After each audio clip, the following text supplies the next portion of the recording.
Hi, everyone. Welcome to Poet. I'm Radha Marcum, and today I have the pleasure of talking to writer Becky Tuch, author of the popular newsletter Lipmag News. Before I introduce you to Becky, I'd like to invite you to become a subscriber of the Poet to Poet newsletter on Substack. Just go to poettopoet.substack.com and subscribe for free. In it, you'll find interviews like this one, plus helpful ideas on writing and publishing books of poetry. So today, I'm really thrilled to be talking to Becky Tuch. Becky is a fiction and nonfiction writer, an instructor, an editor, and a mom based in Philadelphia. And in 2008, she launched the Review, which was a website dedicated to reviews of Lipmag's, interviews with journal editors, publishing advice for writers, and a database of over 1,000 literary magazines. The Review was listed for 7 consecutive years in Writer's Digest's list of 101 best websites for writers.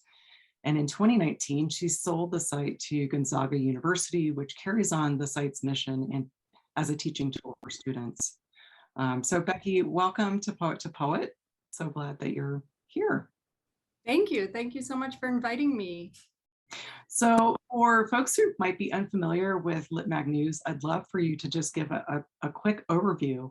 Why did you start the newsletter, and what all does it offer for folks? Sure. So the newsletter's intention is really to demystify the world of literary magazines, because I think a lot of writers look at the vast landscape of literary magazines and just feel completely overwhelmed.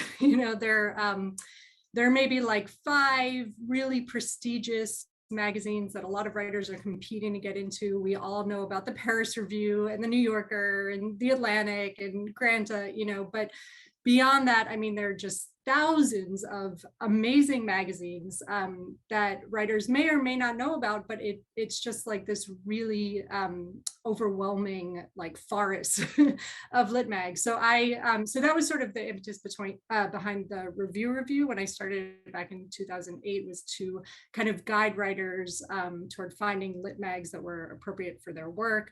And then for the Review, I started a newsletter in 2010. And I really, at that time, I just started it actually just to kind of promote the Review, like what I was publishing on the site, And then I started doing like a news roundup in the newsletter, sort of to look beyond my particular site and talk about what was going on in the Lipmag landscape at large. And then I just kept the newsletter going, and I had so much fun with it. Like I just really enjoyed it, and the readership grew. And by the time I sold the Review, I had like 5,000 subscribers to the newsletter, which was something I was not at all expecting. It totally took me by surprise, but it was just something that I loved doing. And so then that all went away, and I wasn't doing any of that. And then in 2020, we were all locked down. I wasn't like going out, wasn't attending writing workshops, any of that. And I sort of had the idea, maybe I just want to start the newsletter again. And I did, and it's just been so much fun. So what it is it's a bi-weekly newsletter. Every other week I send out a roundup of what's going on in the Lipmag scene. So new editors, if there's coverage of interviews with journal editors somewhere. Sometimes there's like some gossip going on, there's some controversy. I try to like warn people about scams or things happening with Lipmags that they should be aware of. Mostly though, I try to keep it positive. And then there's also a roundup of job opportunities, fellowship opportunities, internships, and then always like markets, like where can people go to find places that are open now to enter contests and publish their work. So there's that. And then also I started doing live editor interviews over Zoom, because like the whole purpose of it is to like demystify literary magazines. And I wanted to be able to talk to editors and create a place where people can tune in. You don't have to pay for a conference. You don't have to fly across the country. You can be in the comfort of your living room, and you can just zoom in, and you can meet the editor of Crazy Horse. You can meet the editor of Colorado Review. You can ask them whatever questions you have. So those are the components of the newsletters, the roundup, and then the editor interviews. There's more. There's more, but No, I know. stop. I get so excited just hearing all these different features. And I myself, as a writer, have really enjoyed and benefited from this, as you said, the demystification of this massive landscape of so many different outlets for work. So I think it's just a tremendous, service that you're doing to sort of bring some transparency into a space that traditionally has kind of been a little bit opaque. And may still be a bit opaque. So thank you for doing that on behalf of all of us. So what are some of you talked to these editors, as you said, what are some of the emerging trends that you're seeing in literary journal publishing? And has it changed over the last 2 years? Yeah, that's a great question. So one trend that I think almost everyone is aware of now is diversity. Hopefully it's more than just, like a passing trend, but I think editors are much more aware of who they're publishing. And it's kind of a controversial issue, like there are questions about, is it genuine? Is it just an attempt to kind of look more diverse? It raises a lot of questions, but I will say, I'll keep it simple and say right now that is happening, that editors are much more interested in, they're much more aware of who they're publishing and trying to capture a broader range of voices in their pages. So I think that's a really positive trend that is happening now. I think also in terms of awareness, editors are paying more attention to visual accessibility, which is something that it's obviously unique to online. Well, actually, maybe it's not unique to online publishing, but it's something editors are thinking more about as they publish their work online, and they think about ways that readers can engage with it if they're visually impaired in some way. So I think that was something that was just like not on the radar 5 years ago. And I talked to editors and they talk about that's on their mind is their publishing work. I think also trying to incorporate different elements like music and sound, like really using the online platform to the fullest extent of of what it can offer. So like there's a magazine called Scoundrel Time, and they accept original songs, which is really cool. Like that's something a print magazine obviously could not do. So it's really like, I see editors really trying to get the most out of the online space. So those are some really cool, exciting trends. I think some negative trends is just like funding. I think right now Lipmags are like, especially university journals are having a hard time. So a lot of Lipmags closed, like big name Lipmags closed in the past year or so. So that's kind of a less positive trend, but also a lot of new Lipmags started. So so those are some changes that I've been seeing. Yeah, that's really interesting. Sort of the shifting landscape from this university-based publishing paradigm that we've been in for quite some time, sort of transitioning more towards this online, more inclusive, broader in terms of the work, and also broader in terms of the audience. It seems like a good thing. Yeah, that's great. So folks on this platform and this list are largely poets. Anything that you notice, differences in publishing between the genres? So for poets, what should poets be thinking about right now? Trees. Yeah, I mean, we were talking about this a little before. I'm not a poet. I've published one poem in, I think, 30 years or so. But one thing when I do, so just another thing that I do as part of the newsletter platform is, if you're a paid subscriber, I do these monthly info sessions. And one is a study hall where people just show up and they spend their time working and submitting to Lipmags. And the other is a submissions Q&A session where people just show up and ask any questions. And I've actually learned a lot from people because it's a mix of genres. People who show up, they're brand new to writing, they're poets, they're fiction writers. So I was actually surprised to learn like some of the logistics of submitting poetry are very different than submitting fiction, because when you submit poetry, you're submitting in batches, usually it's like 3 to 5. Like when I submit a story, it's just one story. If I need to withdraw it, I withdraw it. Yeah. Poetry is a little more complicated, because I think sometimes people they have questions about, like, what if I get one poem accepted? Should I withdraw the whole batch, or should I just withdraw that one poem? So very simple answer is just to follow the guideline. Usually somewhere on the site, they will tell you what to do in that instance. But I think that's a major difference between submitting poetry and fiction, is just like the logistical aspect of it.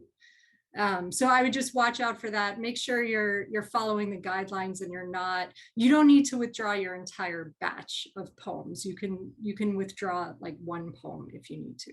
Mm-hmm. Yeah. I've definitely run into that conundrum on occasion. Yeah, I mean, it's interesting because it like, maybe if you're a poet, you feel like, oh, that's going to change the whole spirit of the batch if I withdraw that one poem. I don't know, but I would say just follow the guidelines. Make sure you're following the guidelines. There's no need to like start emailing the editors, and just check on the site, make sure the guidelines are there. Yeah, and submittable, for the submissions that are going through that platform. I'm not as familiar with Duosuma, but it makes it very easy to do that. Oh, good. Yeah. Okay. Like you just put a note in the file, and then it's all taken care of. And yeah. But it's a good question, right? I think for most editors, they expect that poets are simultaneously submitting.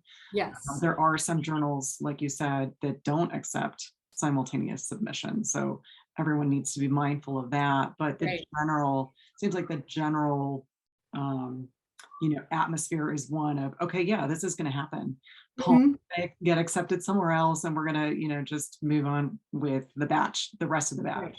Right. So that I think is really good for folks to keep in mind.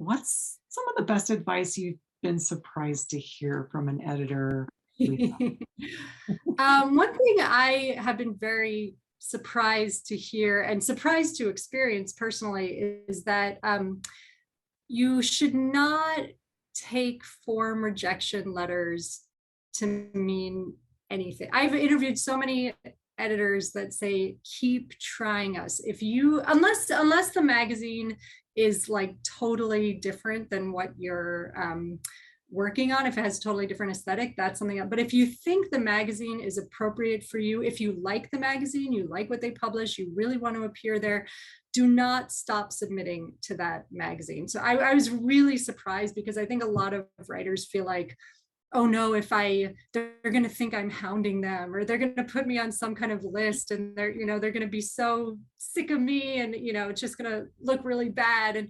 And that's not true. You can get, like, people always say, oh, I don't know what to make of this rejection letter. I don't know what it means. Don't try to make anything of the rejection letter. Just keep submitting to that magazine if you like it, if you feel like your work is a good fit. They might say something on their website like, please wait 6 months before submitting again. So of course, like, follow their guidelines, do what they say, but do not be discouraged by form rejection letters. That was something that really surprised me, because there are certain magazines that I've been submitting to, and you get embarrassed. You don't want to keep submitting to them, but I personally recently had an acceptance after submitting to this magazine for over a decade and getting nothing but form rejections. And then it was like a dream journal for me. And I just kept, it was like you're like sending it off into the void, and you don't know. And then one day they just came back and accepted a piece. And I was like, oh, wow. Yeah, I guess that works. So yeah, so don't be discouraged by form rejections, and don't also tell yourself story. I know I do this, and everybody sort of does it. Like, you have to know the right people. You have to like know the editor. They're all publishing their friends.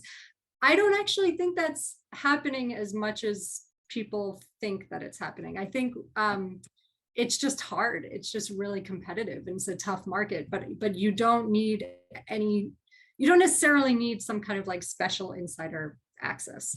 If you feel like your work is good, and you're continuously working on your craft, and you're continuously making your poems better, and it's you think it's a good fit for a specific magazine, just keep trying. Just keep trying. Yeah, I think that's great advice. And I mean, the form letters, they are hard to take, right? Yeah. Well, you don't know what to make of them. You don't know. Yeah. Yeah. But I think really you shouldn't make anything of them. Yeah. I mean, I think that's fantastic advice, especially for folks who are starting out. You know, I think we start out with these sort of ideas that that are probably pretty unrealistic. Like, oh, I'm just going to send it out, and you know, it's just going to get picked up right away. And the reality can be harsh to come to terms with. But you know, one of my goals in talking to my students about their publishing journey is to like just set realistic expectations from the get-go. Because I don't think there are many spaces that are doing that. And I think, you know, your newsletter is doing a great job of kind of, again, working on that transparency. But so, you know, in terms of acceptance rate, I mean, so acceptance rate, right? There are some ways that we can look at this almost from, you know, a pure numbers perspective, which really lets us off the hook in terms of those, you know, like you said, those internal dialogues that can start up. So in your experience, what do you think is a decent acceptance rate?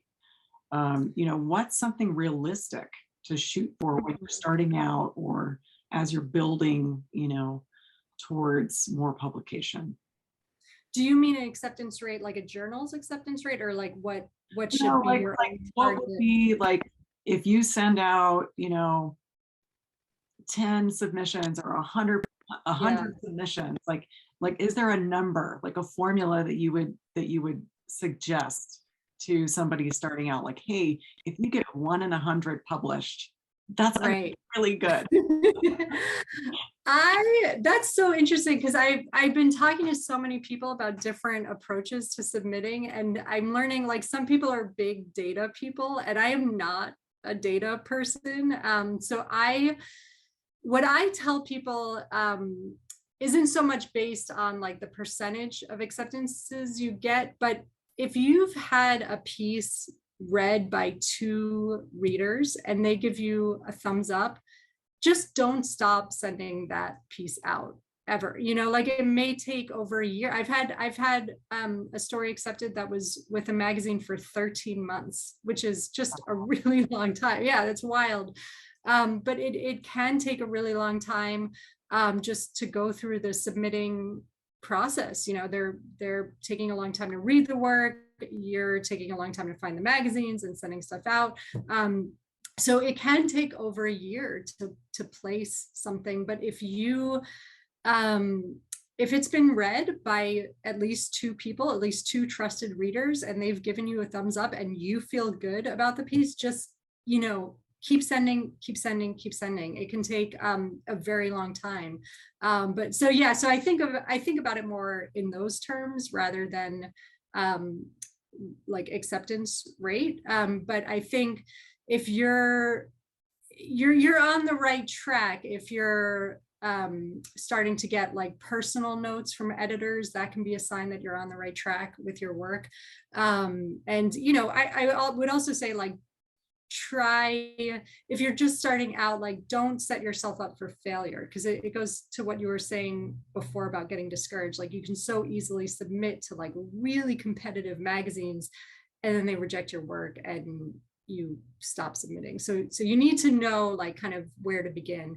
But it can take a long time. And I would just say keep, you know, don't take no for an answer and continuously send your work out if you feel good about it. And if, you know, 2 other people have said like, this is good. Yeah, that's great. Yeah, and you know, there are some resources that will show you the acceptance rate. So to your point, you know, about the acceptance rate of the journal, a lot of journals are in this like 1 to 2%, right? Oh yeah. I mean, I talked to Anthony Varallo at It's Crazy House, which is a beautiful magazine. He told me they get 13,000 submissions per year. And oh my gosh. They accept, for fiction, they accept 6. Oh my gosh. So keep that in mind, you know, if they're rejecting your work, like that's I mean, it's, how could it possibly be personal? It's not personal. It's just, I mean, there's so much, with a magazine like that, you have to know, like, and it helps to go to Duotrope, and it helps to see like what, if they're accepting 1% or less, the competition is just really steep. So don't psych yourself out.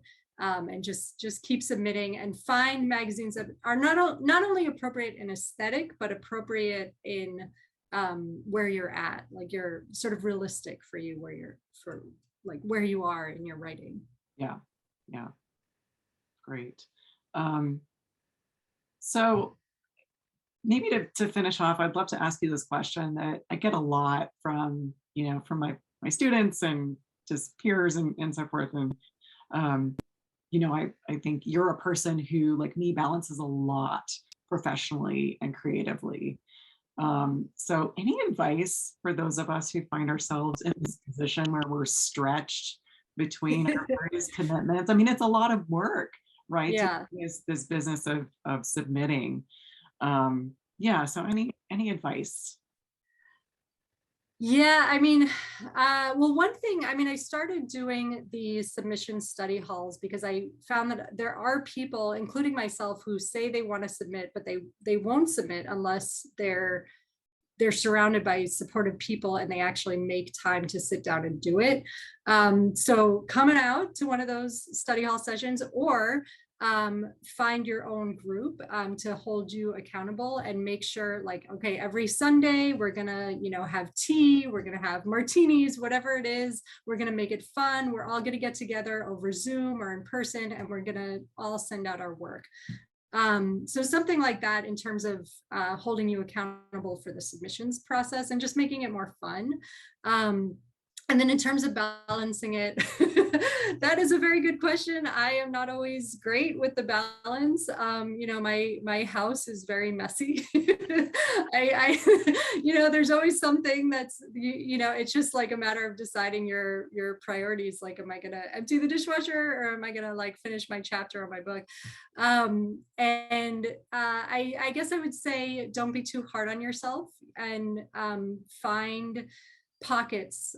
I think that if you're very passionate about what you're doing, you will you won't have to struggle to find the time. You will just find it, really. I mean, I don't know if that sounds overly simplistic, but like, ideas pop up when you're on the train, or like when you're stuck in traffic, whatever. So I would say, like, if you're really passionate about what you're doing, the time will appear for you. And I know, and again, like, other things, kind of end up falling by the wayside, but you find a way to prioritize what needs to be done. And everybody's life looks different, so it's just a matter of finding for you what works. I think early on, when I was just starting to like get into writing, one really good piece of advice that stuck with me is learn how to say no. And I think sometimes writers take on just way too much, and I'm guilty of this too, like side projects, and then side projects to your side projects, and then you're on Twitter talking to other writers, and you think that talking to writers is actually writing, and so learn how to say no, learn how to set your boundaries, and really decide what's important, what are the things you want to focus on, what do you want to achieve, and then just kind of stay in that zone. Yeah, that sounds very wise. Wiser. This is a set, and the rest of the house looks something. Yes, yeah. Well, Becky, it's been great to chat. How can people find you, the newsletter, anything that you want people? Yeah, so it's lipmagnews.substack.com, and so you can find, please sign up there. There's a free version, and then if you sign up as a paid subscriber, you get extra benefits. There's also on the site, I publish weekly advice, and there's humor, and there's submissions advice, all that stuff. And sometimes those are perks for paid subscribers, sometimes they're not. But anyway, you have the choice, free or paid, whatever, I don't care. I would just love for you to sign up, join the community. So that's lipmagnews.substack.com. I also have a website, beckytuch.com. You can contact me, ask questions, anything. I'm here. Great. Well, thank you so much, Becky. It's really been a pleasure. Thank you for having me. It's a lot of fun. Good luck, everyone.